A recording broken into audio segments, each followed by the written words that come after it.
एक जर्मन के साइंटिस्ट हैं, उन्होंने लिखा था कि हम जो दुनिया को देखते हैं वो लगभग 8 बिलियन लोग हैं धरती के ऊपर रहने वाले, जो इसको गंदा करने का काम करते हैं। लेकिन एक अगर हम मैं मुट्ठी में से एक इतनी सी मिट्टी निकालूं, इसमें 800 करोड़ दुनिया है। इसमें बहुत सारे माइक्रोब्स हैं। हमको भी खाने के लिए ये गेहूं से हम दाने निकालेंगे तो खाएंगे, आटा बना के, रोटी बना के। तो ये ऑर्गेनिक कार्बन खाते हैं। ये पूरा जो मलबा मेरे खेत में पराली का पड़ा हुआ है, ये इसी खेत की ताकत लेके तैयार हुआ है। और ये डिकम्पोज होगा, इसमें से सल्फर, कैल्शियम, मैग्नीशियम, पता नहीं क्या क्या इसमें ही डिकम्पोज होके मिट्टी में मिल जाना है। तो एक सबसे जरूरी न्यूट्रिएंट जो हमारी जमीन, पैरों के नीचे जो जमीन है, जमीन के अंदर जो माइक्रोब्स हैं इतनी बड़ी संख्या में, उनको हम खाली पेट नहीं छोड़ सकते। उसका जो सही भोजन है वो ऑर्गेनिक कार्बन है। अगर उनको वो मिलता है तो अपनी वो ड्यूटी 24 घंटे करेंगे। हम तो खेत में 8-10 बार आएंगे पूरे सीजन में, 10 बार आएंगे, 20 बार आएंगे देखने, कभी पानी की जरूरत है, कभी क्या। जो धरती के अंदर है उसकी जरूरत तो हमने कभी समझी नहीं है। अगर उसकी जरूरत समझेंगे तो वो कोई नाइट्रोजन फिक्स कर रहा है, कोई कार्बन फिक्स कर रहा है, साइनोबैक्टीरिया, कोई एजोटोबैक्टर, एजोस्पिरिलम है, माइकोराइजा, ट्राइकोडर्मा, बहुत कुछ है मिट्टी में जो दिखाई नहीं देता। मुझे लगता है कि अब इस स्तर पे सोचने की जरूरत है कि उत्पादन के मामले में तो पंजाब आगे ही है सबसे। अब सॉयल हेल्थ के मामले भी हमारा कंपटीशन बढ़ना चाहिए। और जो मेरा ऑर्गेनिक कार्बन 2016 में टेस्टिंग रिपोर्ट में 0.25 था, वो 0.85 हो चुका है। और अमेरिका के टेक्सास एरिया के एक बहुत सीनियर साइंटिस्ट कहते हैं कि अगर ये आपका ऑर्गेनिक कार्बन 10% तक चला जाता है तो खेत को आपने सिर्फ पानी और बीज देना है, कोई खाद देने की जरूरत नहीं, कोई पेस्टिसाइड नहीं, कुछ भी देने की जरूरत नहीं है। खेत इतना सक्षम हो जाएगा। तो ये मेंटेनेंस आपका कैसे हुआ है? मतलब हाँ, हमने ट्रायल करते करते ऐसे तक आ चुके हैं और मुझे लगता है कि इसके बारे में सबको सोचना चाहिए। कोई भी एक मेथड, जैसे मैंने अभी धान के बाद जस्ट गेहूं की बिजाई की है और मेरे खेत को ये सूट करता है, मैं इसके लिए कॉन्फिडेंट हूँ। मेरे को किसी के सुनने की जरूरत नहीं है कि ये कामयाब है, ये फेल है, इसमें उत्पादन कम होता है, ये होता है। क्योंकि जितना लोगों का भूसा निकलता है, तूड़ी निकलती है 3 ट्रॉली, उतना ही मेरा आ रहा है। जितना लोगों का उत्पादन आ रहा है 20 क्विंटल, 22 क्विंटल, 25 क्विंटल, उतना ही मेरा आ रहा है। तो मेरा खर्चा भी उनसे कम है। अगर कोई फार्मर, मैं विनती करूंगा आपके चैनल से, कोई फार्मर अपने खेत में टोका चला के पराली को काटता है, उसके बाद उसकी गांठें बनाता है, गांठों को कहीं ना कहीं सेल करता है, या कोई ट्रांसपोर्ट करता है, या बाहर निकालता है अपने खेत में से।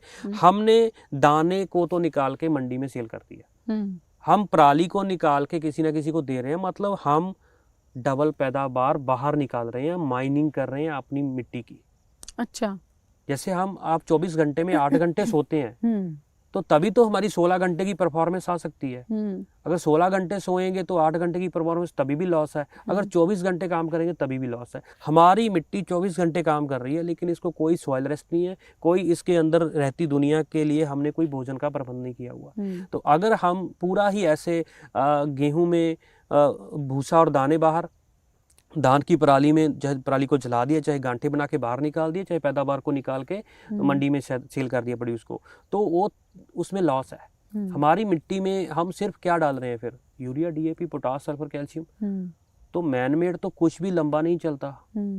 मैन मेड तो कभी कोई व्हीकल लंबा नहीं चलता, मैन मेड कोई मेडिसिन लंबी नहीं चलती, कोई दवाई लंबी नहीं चलती। तो कुदरत जो बनाती है वो लंबा चल सकता है। कुदरत ने आज से जो लाखों साल पहले जो इतनी प्रजातियां तैयार की है नेचर में, कुदरत में, तो वो अभी तक चल रही हैं। उसमें हमने कुछ निकाल के सिलेक्ट करके अपने खेतों में फिट कर ली है। तो मुझे लगता है कि कहीं ना कहीं हमको सोचने की जरूरत है इस स्तर पे कि जो फार्मर अपने खेत में, क्योंकि ज़्यादातर समस्या पता क्या है आग लगाने का कारण, मैं आपको एक मेन कारण बताता हूँ।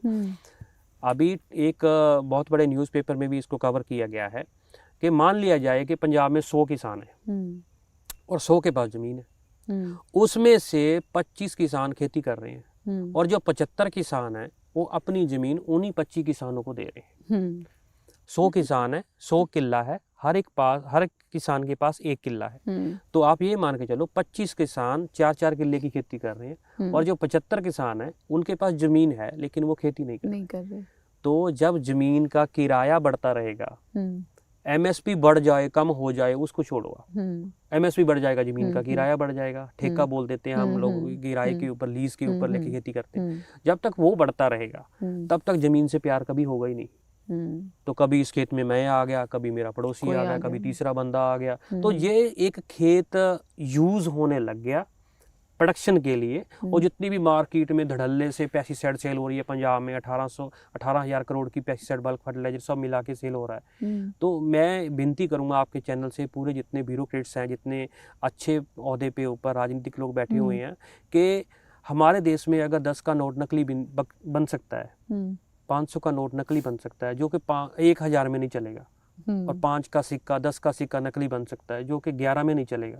तो यहाँ पे पंजाब में, पूरे देश को छोड़ो, 18,000 करोड़ का फर्टिलाइजर जहाँ पूरा पेस्टिसाइड मार्केट बिक रहा है, तो क्या उसमें एक पैसे का भी नकली नहीं है? नकली तो है, नकली तो है, छापेमारी भी हो रही है, सब कुछ हो रहा है।